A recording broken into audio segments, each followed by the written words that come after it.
Hey, what's going on, guys? It's Brian from New England Bowhunter. Welcome back.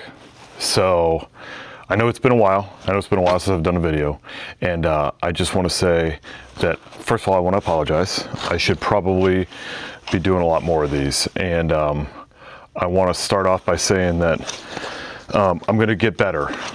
I'm going to probably ramble for a few minutes just talking about that because I want to give everybody an update on that, and then I'm going to talk about this bag right here, this pack that I've been carrying around in my Instagram videos that I've been telling people I was going to talk about, and I'm going to give you guys a breakdown on this. So first things first, I just wanted to say that I think I've reached a point in my Instagram videos, because Instagram kind of limits you to that 3-minute mark where I'm just not able to get as much information out as I'd want. So I'm gonna start doing more YouTube videos. The one thing about YouTube, at least for me, I'm not the smartest guy, never claimed to be. The thing about YouTube is, it's, for me anyway, and anybody that wants to comment below and maybe give some insight to this guy, is that, you know, with all the other social media platforms, and this is probably what makes YouTube good, is that it doesn't allow, you know, editing really all that much. You have to do it like with an external program like DaVinci or one of those. So I'm learning that, and that's kind of what's intimidating to me about it, is getting better at that software to be able to get a video that I think is a good quality to be able to upload it. So that's kind of what's kept me from doing more videos on YouTube, but I just feel like I'm at my limit with Instagram being able to get out as much information in 3 minutes. So here we are. So that's that, put that in the back, and then I do want to talk about this pack. So what led me to this? Okay, I've done some elk hunting now for a few years and a lot of whitetail hunting, and the place that I'm at now is, this year I'm going on a solo hunt out in Montana, and I want to be able to spike camp out and live on the mountain while I'm chasing the elk, instead of just going back to my truck every night to a base camp, if you will. And I wanted to have the ability to pack in my camp, set it up, you know, if you know what a spike camp is, you know what I'm talking about.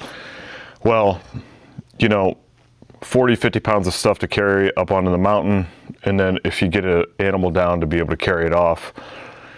I just didn't feel like the packs on the market that most people are running around with, you know, I'll give a couple name brands. I'm not trying to talk bad about them, that just for me, they didn't work. You know, Kafaru, Everly Stock, I haven't tried some of the other ones, but the other ones that were out there that I wasn't willing to spend the money on before, you know, I led to this one with like Initial Ascent, Exo Gear. And one of the fallbacks to where I live in Connecticut is there's no place around here that has all these different packs in stock, and a lot of the trade shows that come here, those brands don't come here for me to be able to try them on.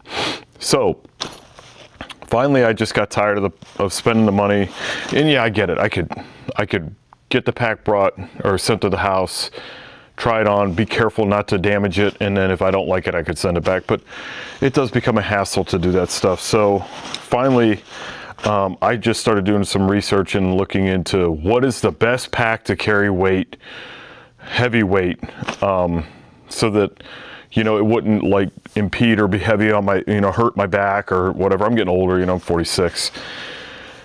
And there was like a very small handful of reviews or anything that had led me to this one. And the pack I'm talking about is the Barney'S Sports Chalet, and it's the Frontier Gear of Alaska pack. Okay, now I'm just going to prop this up here for a minute while I talk about it.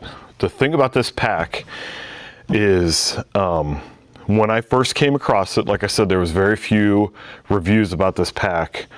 I think I found it like a Reddit board or something. And what was interesting about it was the people that talked about it, it was always like reference to, obviously, Alaska, but it was reference to like outfitters and packers, the people that pack out meat and stuff for the outfitters, using this particular pack system for, you know, decades, like having one and using it for decades. And I'm like, well, if they're using this thing for decades, this thing's got to be like the way to go. So I started looking into it a little deeper, and there's just, for people down here in the lower 48, it's either a good kept secret by Alaskans and the people that know about it, or I wasn't able to find the end of the internet to be able to get the information that I was looking for. But I found just enough to be able to tell myself that, like, maybe this is the way to go. Because if in Alaska, this is Brian talking to Brian. I'm just sharing it with you. And in Alaska, if it's good enough for outfitters to use to haul around the big game animals that they're killing up there, you know, big Alaskan moose and brown bears and those sorts of animals in the country that they're hunting in up there, I thought to myself, well, I'm sure it can do everything I need. And not to mention, like, a couple friends of mine and I are looking to do an Alaskan moose hunt in the next year or so. So that led me to think to myself, well, I got to look further into it. So I started reaching out to some people through some social media channels that I know that hunt a lot in Alaska or are affiliated or own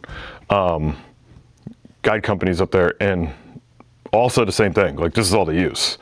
So they weren't using some of these other framed packs down here in the United States in the lower 48. And I don't think it's because they're bad. They just don't work for them up there. They're just not strong enough. They're not able to carry the weight that they needed. So I was like, well, that was enough for me. I finally had enough. So I called up, talked to Barney'S, the people at Barney'S. Kevin is the owner and his team, and I was sold. So I decided to buy it. And the nice thing is, if you look at it, it looks, you know, like, being the age that I am, it's kind of like an old style design. So it's got the metal frame, which this is made out of, like, high strength aircraft aluminum. So it's got an old style metal frame on it. Really thick memory foam cushion shoulder pad. Same with the waist pad here, the waist belt. And then this is really breathable material here on the frame. And the thing about this frame is it's really simple to get the bag off of, which I'll talk about in a minute. But the way this V-truss design is designed in here, it's like, I won't say it's indestructible because I'm sure somebody could break it, but it's virtually indestructible. And then they put this V in here so that, like, when you're using the bag and it's on your back, you can glass and turn your neck easier. There's nothing there to get in the way, which I thought was pretty smart. While I got it facing this way, as you see here, these where it's sewn in here into the waist belt, that's so it can ride right there on your hip bone. And Kevin's got a great video on the Barney'S, one of the Barney'S social medias, where he's on there with this physical doctor or physical therapist or something. And it's the video that they use to show you how to fit the pack. And he talks about how it's meant to ride right there on that. There's a name for that bone. I'm not a doctor, so don't ask me. For it to ride right there on that bone. And that's what it's designed for. And I'm telling you, once you get this pack fitted to you, it actually, it's crazy how well it fits and how well it feels. So it has, and I've been using this pack now for probably about a month now, with quite a bit of weight in it, and 80 pounds, and it just carries better than anything I've had before. It's got load lifters like most of them, you know, the sternum strap and everything else. But what also is nice about this bag is that, you know, a lot of pack companies, you go to buy, and I'm not talking bad about them. To each their own. Whatever people, I'm not one to give a lot of recommendations to people. People that I work with or know me will say that I always say that all the time, like, you can do whatever you want. I'm just here to share information so you can make an informed decision. But a lot of the other pack companies, you have to, like, piecemeal together your bag, and then next thing you know, you end up with it. This thing comes with everything, so for the same price. So it's got a lid built into it, and this lid's got this giant pocket on it, right?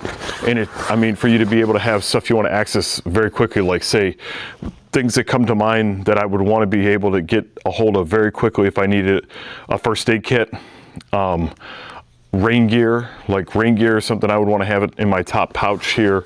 So you can have all that stuff right in here on the top of your bag so that you can get access to it right away if you needed it. So that's the lid. And then on the exterior, this is a meat shelf, which I'll talk about in a minute. On the exterior, it's got 4 large pockets. You have one here, one on this side, and then 2 smaller ones, but they're still quite large. Like, I put this over here to kind of blow it out, but I've got my first aid kit already in here, and there's my first aid kit, and it's already sitting in there, and it's right here in this pocket. It's a large, I mean, it's the size of my hand, and I don't have very big hands, but don't make fun of that. But it's already, it fits right in there. You could fit quite a bit of stuff just in these pockets. And then you have a smaller one down here. I paid extra because, you know, I wanted to have a pocket on my hip belt, and same thing with the water bottle on the other side. Now, the design of the bag, a lot of these bags have like all these internal compartments and all this other stuff. The design of the bag is very simple too, which I do appreciate, and Kevin and I talked about this on the phone when I called him to ask him how the meat shelf works, which I'll get into in a second. The design of the bag is very simple. Let me open this up and I can show you. It's kind of your old style. Everything about this is very old. It's just a big dump bag, right? And it's great. You can, you know, if you're one of those people that likes to have, you know, pouches for everything, you can put them all down in there. But what's cool is down inside, and I know it's kind of hard to see the lighting or whatever, you can see down in there at the bottom, there is, and I'll open it up so you can see it. Let me take this off. I'll tell you what that is in just a second. Down inside, there's a lower pocket area here. Right here, there's a shelf that you can zip and unzip that separates the top from the bottom. So you got a little shelf flap right here. So if you wanted it to be one large pocket from the top to the bottom for the pack, you can have it that way, or you can keep this zipped and have 2 separate ones. What's nice about that is, let's say you had a big moose quarter that you wanted to put in here, you could drop it all the way to the bottom here, or you could keep it on that like internal meat shelf, if you will, on that flap right there. And then you still have access to another bottom pocket here, which is huge.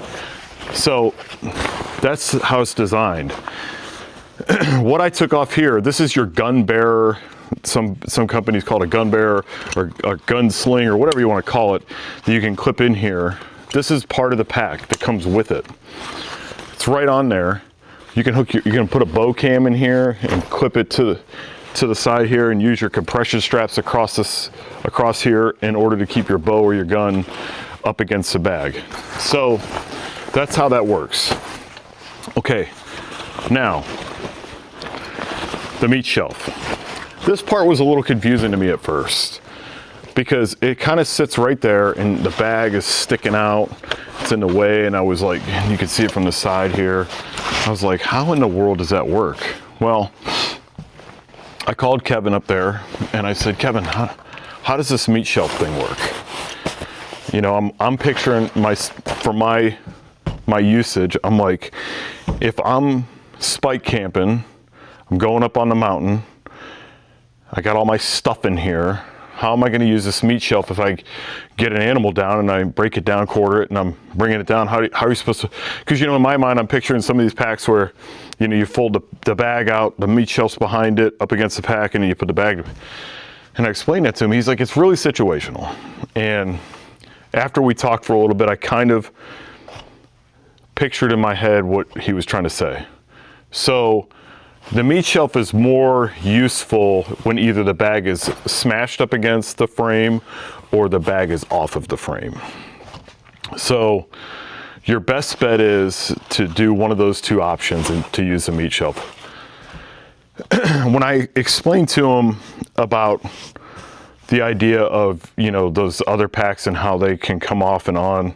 He said those are great ideas. He said what he's seen in the past is a lot of times when you do that, and he's not saying anything bad. He said a lot of times when you see those packs and you try to sandwich everything together up against the frame and stuff, is that those bags tend to they'll come loose. A lot of times the straps will come loose, and you may end up having to stop and put it all back together numerous times. Where with their design, what they like most about it is, since it's so large and it's got a big pocket, and in most cases, as we know, when we kill something, it's late at night or in the evening. I mean, yes, it does happen in the morning too, but in a lot of cases it's in the evening. And when it's in the evening, which means that if you're cutting up something big and it takes a while, it'll end up being nighttime and you're already tired. You've been hunting all day, maybe hunting all week and then all day.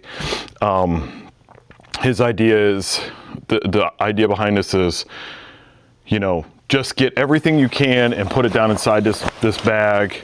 Get it strapped to the meat shelf if you can, and then just get it out of there, and you know, get it to where you need to go, hang it up, and then go back for more. Which, hearing about it like that, I was like, well, it's actually not a bad thought. And then just cinch it all in as tight as you can get it, and get it down the hill. At first I was like, well, you know, when he was explaining it to me, I was like, yeah, you know, it doesn't get much easier than that. Just kind of put it in there. And I was like, well, what about all my stuff? You know, like if I'm trying to get my stuff out, you know, multiple trips.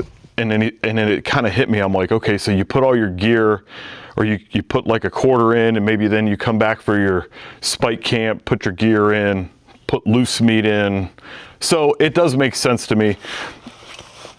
I do see an application where, in my head, where the meat shelf might be useful, but I think in most cases you're probably going to end up putting most of everything down just inside the bag. You can take the meat shelf off. It comes off very easily, and you can take the whole bag off. The other nice thing that I did like was that this bag comes off with just these pins. So it's just held on there. Let me see if I can pull this back up for you. It's just held on there with these pins, okay? So you can see right there, there's pins, and there's these little rings that hold them in place. Some bags I've had in the past, you have to like almost have a mechanical engineering degree in order to operate these things, to take the bag off and know which straps go where, and this one go, you know. This one is so simple to take the bag off and put it back on. It's just taking it. Now, it might be kind of difficult at night if you're trying to mess with it, in which case you could just shove everything inside the bag. But if you were, you know, refreshed in the morning or whatever, and you didn't want to, you know, get your bag all bloody or whatever, you could just take it apart and leave the bag, and then, you know, take the frame up and bring back whatever you needed to. Okay, a couple more features about it that I kind of forgot to talk about. For carrying tripods and like trekking poles, behind this pocket on the side, you can actually put stuff behind it. So you can slide stuff down behind here, and you can tighten this up, these straps up on the side to compress it. And then the same thing on the other side. Behind these two pockets, you can do, there's a strap up here, you can slide stuff down behind it, and then there's another one of these, like in the front for your gun or your bow, and you can put like your trekking pole or your tripod down inside there and do the same thing. Let me go over some numbers for you, just to give you some numbers on this thing. This bag, now this is going to sound crazy because you're going to say, well, what do you need a bag that big for? But if you look, I mean, it compresses down to like nothing. And I don't have all the straps rolled up right now with the Velcro and all that kind of stuff. So you can roll all the straps up, make it nice and neat. But bear with me on these numbers because it's going to sound crazy. This bag is 8,000 cubic inches. And it's made out of the 500D Cordura. There's also another one, I can never remember the name of the material. It's that waterproof material, I think it's Dyneema. So 500D Cordura, it's got the 5 outside pockets and a large lid. Now, this is the hunter bag. Okay, this one's the hunter bag on the freight. This is called the freighter frame. There's another bag that they offer. It's called the Yukon. And what's awesome is, I talked to them. This is this bag, this material is the bag they sell the most, because you can use it for like a 1 or 2 day hunt or camping, whatever, or you can use it and you know, hunting small game or whatever, all the way up to, like, I asked him about going on a moose hunt and he said this would probably be just as good. It's when you get into hunting up there in Alaska and you're going after like the brown bears, like the Kodiaks, especially the brown bears that are like coastal brown bears, that's when they kind of recommend you steer towards the Yukon. The Yukon is 10,000 cubic inches, and because some of those coastal bears, especially with their hides, the hides themselves have long fur and they get wet because they're coastal and their skulls are huge. The hide alone can weigh, you know, 150, 200 pounds, plus the meat. Their recommendation is to go up to the Yukon. The nice thing is the freighter frame will work with both bags. So if you buy one of these and you get it set up, you can switch the bags out. So you can go and get the freighter frame, and then if you want to put the Yukon bag on here, all you have to do is take those pins out, which are super easy, and just put the Yukon bag on here in its place. Barney's also has a rain cover to go over it if you don't have the waterproof material, for like 80 bucks or 100 bucks or something. So it's not a big deal if you don't want to buy that more expensive material that's waterproof. So I wanted to talk about this because I don't think there's a lot of information floating around. And I think this is like one of Alaska's hunting's best kept secrets up there, because when I started looking around for more information to find out about this bag, once I found a little bit that I did, I wasn't able to find a whole lot. And, you know, I see a lot of the other bag companies advertising their packs, and everybody else, all the other people that are working with them, advertising for them, which is great. I want to see them successful, but this is a small company with a fantastic setup, and I wanted to help them get their name out there. I'm not sponsored by anyone. I only put that out there because, you know, I see a lot of times where people are sponsored and then you can kind of tell. I'm not. I paid for this all on my own. I just think it's a fantastic product, and I would love to see more people start using it because I think it's awesome. So if you have any questions, any comments, anything, feel free to leave them below. If you got something out of this, and I know it's a stupid plug, like and subscribe. You don't have to if you don't want to. If you want to and hope to see some more cool stuff like this, I'm not going to just be plugging products like crazy, because I think the people that do that, they start to lose their way. I want to show other stuff than that. So hang in there. It's going to get better. Please subscribe for an old vet who wants to try to do something fun with bow hunting. So yeah, I just think this bag is pretty awesome, and I was hoping that, you know, maybe help them sell some more of them down here. And I just can't believe it doesn't have as much information out there. But yeah, if you have any questions or comments, if I don't know the answer, you could always call Barney's up there in Alaska and ask for Kevin or any of the staff. It seems like they're all very informed on what they're talking about.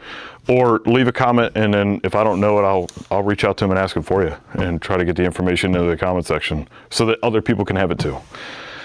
Okay, thank you so much. I really appreciate you tuning in. Try to do quite a few more of these because I do enjoy everything about bow hunting, and I want to share as much of it as I can. So I got a big hunt coming up in September, and I'm going to do my best to take my cameras with me, but I'm not very good at that stuff. So I hate to say it like that, but I'm not good at doing the cameraing and the bow hunting at the same time. So I'll try my best. I got a GoPro and the camera I'm talking to you on and my phone. So we'll see how I can do with it. But follow along. We've got more good stuff to come. Thank you so much. See you next time.